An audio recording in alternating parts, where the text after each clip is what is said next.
തലസ്ഥാനത്ത് നടുറോഡിൽ സ്ത്രീക്കെതിരെ വീണ്ടും ലൈംഗിക അതിക്രമം. വഞ്ചിയൂർ മൂലവിളാകം ജംഗ്ഷനിൽ വച്ചാണ് 49-കാരി ആക്രമണത്തിനിരയായത്.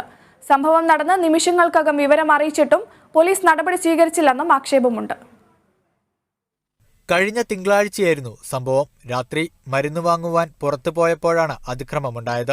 മകൾക്കൊപ്പം താമസിക്കുന്ന 49-കാരി ടൂ വീലറിൽ പുറത്തുപോയി മടങ്ങവേ മൂലവിളാകം ജംഗ്ഷനിൽ നിന്നും അജ്ഞാതനായ ഒരാൾ പിന്തുടർന്നു. വീട്ടിലേക്കുള്ള വഴിയിലേക്ക് കയറുവാൻ ശ്രമിക്കുന്നതിനിടെ വണ്ടി തടഞ്ഞു നിർത്തി അതിക്രൂരമായി ആക്രമിക്കുകയായിരുന്നു. ഉടൻ തന്നെ പേട്ട പോലീസ് സ്റ്റേഷനിലേക്ക് വിളിച്ച് സംഭവം അറിയിച്ചെങ്കിലും മേൽവിലാസം ചോദിച്ചതല്ലാതെ നടപടി ഉണ്ടായില്ല. ആശുപത്രിയിൽ പോകുവാൻ ആംബുലൻസ് വേണമെന്ന ആവശ്യത്തെയും പോലീസ് നിരസിച്ചുവെന്നും പരാതിക്കാരി ആരോപിച്ചു.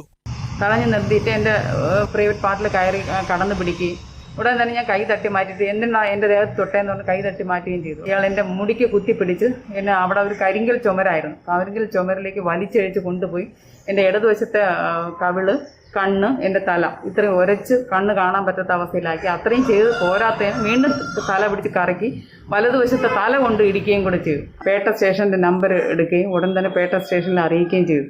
അവിടുത്തെ സാറ് വിളിച്ചിട്ട് എവിടെയാണ്, മൂലവിളാകം ഏത് സ്ഥലമാണ്, അങ്ങനെ ഇങ്ങനെ കാര്യങ്ങൾ ചോദിക്കണമല്ലാതെ ഒരു ആക്ഷൻ എടുക്കുന്നതായിട്ട് തോന്നിയില്ല. പിന്നെ കുറച്ച് കഴിഞ്ഞിട്ട് വിളിച്ചിട്ട് പറയണം, ഒരു കാര്യം ചെയ്യും, കൊച്ചി ഇങ്ങോട്ട് വന്ന് ഒരു സ്റ്റേറ്റ്മെൻറ്റ് എഴുതിത്താ, സ്റ്റേഷനിലോട്ടൊന്ന് വരാമോ എന്ന് ചോദിച്ചു. അപ്പം മോള് പറഞ്ഞു വരാൻ പറ്റത്തില്ല, എൻ്റെ അമ്മ ഇത്ര സീരിയസ് ആയിട്ട് ഇവിടെ കിടക്കുവാണ്, അമ്മയെ ഇട്ടിട്ട് എനിക്ക് വരാൻ പറ്റില്ല എന്ന് പറഞ്ഞ് ഫോൺ കട്ട് ചെയ്യാണ് ഉണ്ടായത്.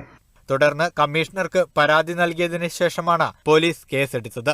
CCTV ദൃശ്യങ്ങളടക്കം പോലീസ് ശേഖരിച്ചിട്ടുണ്ട്. അന്വേഷണം തുടരുകയാണെന്നാണ് പോലീസിന്റെ വാദം. Kerala vision news, Thiruvananthapuram.